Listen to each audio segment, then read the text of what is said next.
Bonjour Madame l'ambassadrice. Bonjour.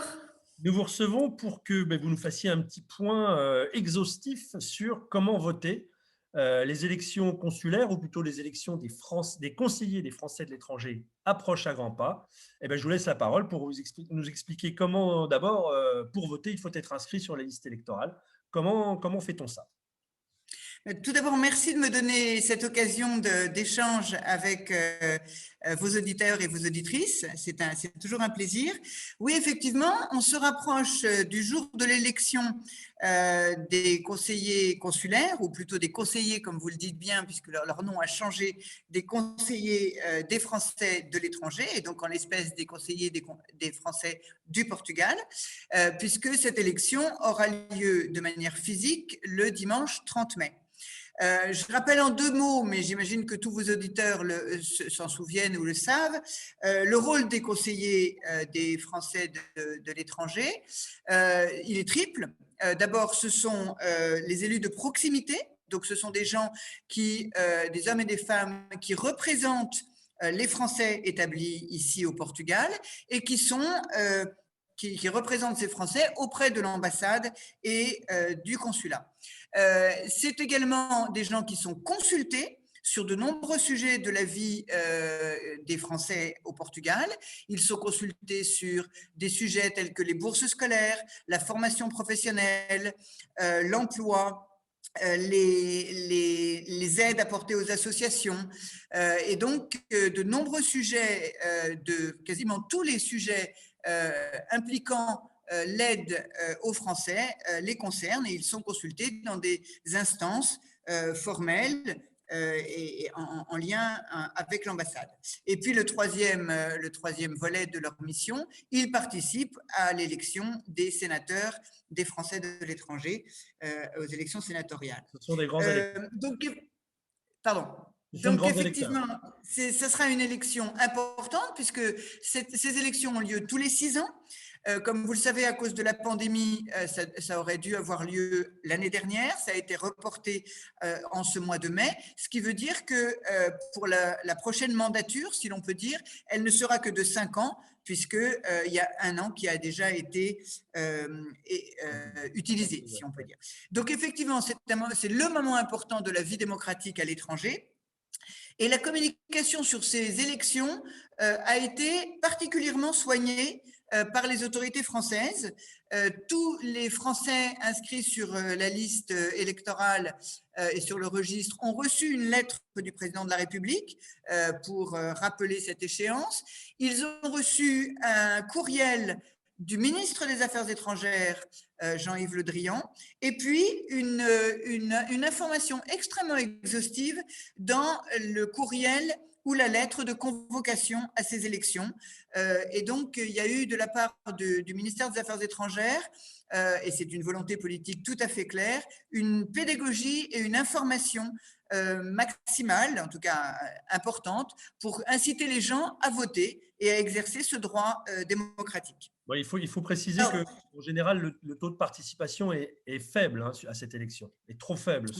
Précisément. Et c'est vrai que cette information, cette pédagogie est évidemment liée au fait que vous mentionnez et l'idée de rappeler le rôle des élus, de rappeler en quoi c'est important que les Français de l'étranger soient représentés, et pour essayer justement de faire droit à ce problème de participation. Alors, sur les modalités de l'élection, précisément, il y a quelques innovations pour faciliter et inciter les gens à voter. Il y a d'abord donc le vote par procuration qui existait déjà et qui est renouvelé pour les personnes qui ne pourraient pas physiquement se déplacer le 30 mai. La petite novation, c'est que jusqu'à maintenant, vous vous souvenez, quand on faisait faire une procuration, il fallait faire une déclaration sur l'honneur qui expliquait pourquoi on ne pouvait pas venir voter. Cette déclaration sur l'honneur n'existe plus. Donc, du coup, c'est une une facilité donnée. Et donc, il faut, c'est une procédure très simple, il faut télécharger sur le site France Diplomatie ou sur le site Service Public un formulaire. Les personnes vont voir leurs consuls honoraires qui sont bien informés et qui les attendent pour remplir le jour, l'horaire du dépôt de ce formulaire et signer le formulaire avec évidemment présentation d'un document d'identité. Les consuls honoraires ont été bien informés de cela. Si par hasard quelqu'un ne pouvait pas télécharger le document, il ne faut surtout pas s'inquiéter, les consuls honoraires les éditeront pour les citoyens et il s'agira simplement de remplir ce document sur place devant le consul honoraire. Donc ça, c'est vraiment simple pour ceux qui ne pourraient pas, pour des raisons X ou Y, venir le jour même. La grande innovation, c'est le vote par Internet. Et ça, vraiment, je crois que c'est très important dans le contexte actuel, parce qu'il y a encore des gens qui hésitent à sortir, qui hésitent à aller dans des lieux fermés. Et donc, c'est vraiment une facilitation. Et je crois que c'est vraiment très important de bien communiquer là-dessus, parce que c'est une chance de pouvoir voter dans un contexte particulier et c'est surtout une chance pour l'avenir.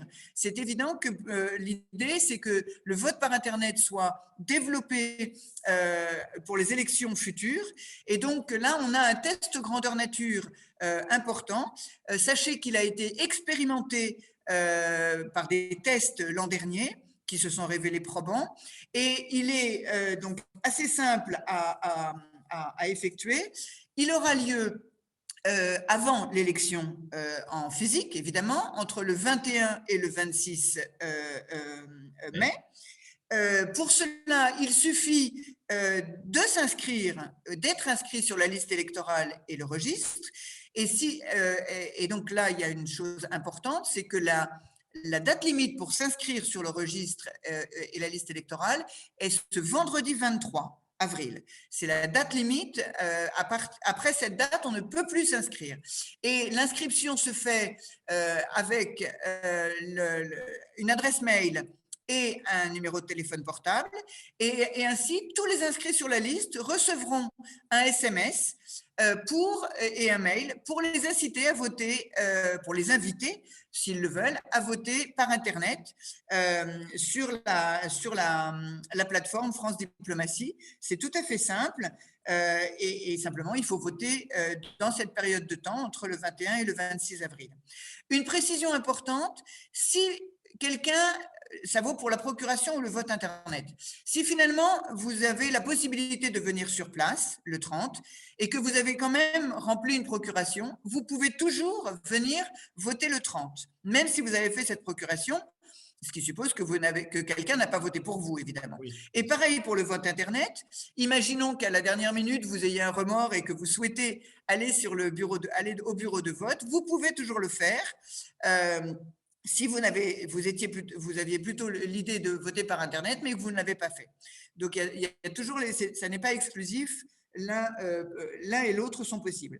Donc, c'est vraiment un vote facile et c'est vrai que ça permet à des gens d'éviter de se déplacer.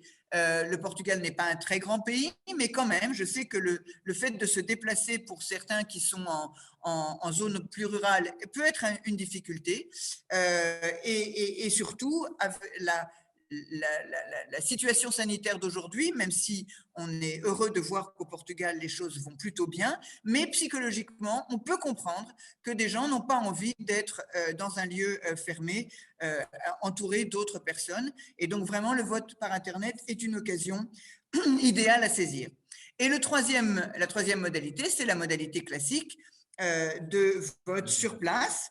Sachez que, et je voudrais vraiment insister là-dessus auprès de vos auditeurs, nous faisons absolument tout dans la préparation de ces bureaux de vote pour que les prescriptions sanitaires soient respectées, des lieux vastes, aérés, qui sont évidemment nettoyés de manière très régulière et nous ferons en sorte que les flux de personnes permettent la distanciation physique qui est requise. Donc, dans la préparation, nous faisons absolument tout pour que les gens se sentent à l'aise. Il y a 4 bureaux de vote Voilà, c'est cette question, au Portugal. Voilà.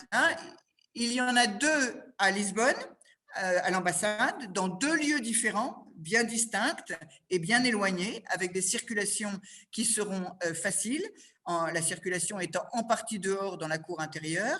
Il y en a un à Porto, à l'Alliance française, et là aussi tout est organisé pour faire en sorte que les gens ne se croisent pas et ne se rapprochent pas, et le dernier à Faro, et cette année ça ne sera pas l'Alliance française parce qu'il y avait des problèmes de circulation précisément dans ce lieu, et nous l'organisons au Business Center de Faro, qui est un lieu très vaste et très bien organisé, qui est très propice à ce genre d'événements. Donc voilà les 4 lieux, et encore une fois, tout est organisé vraiment pour que ce vote soit un vote sûr, certes d'un point de vue évidemment des opérations électorales, mais sûr physiquement aussi, et dans le contexte actuel, c'est tout à fait important. Donc, bon, en conclusion, trois possibilités, la procuration, le vote par Internet et le vote classique en présentiel. L'information importante, c'est pour ceux qui ne sont pas inscrits sur les listes électorales, sur les listes des Français de l'étranger, jusqu'à vendredi 23. Ça se fait, je précise, sur Internet, c'est extrêmement facile. Ayez simplement une photo, scannez une photo de vous, parce que c'est ce qu'on vous demandera, outre les formulaires à remplir. En conclusion, celui qui ne votera pas aujourd'hui ou cette élection, il est impardonnable.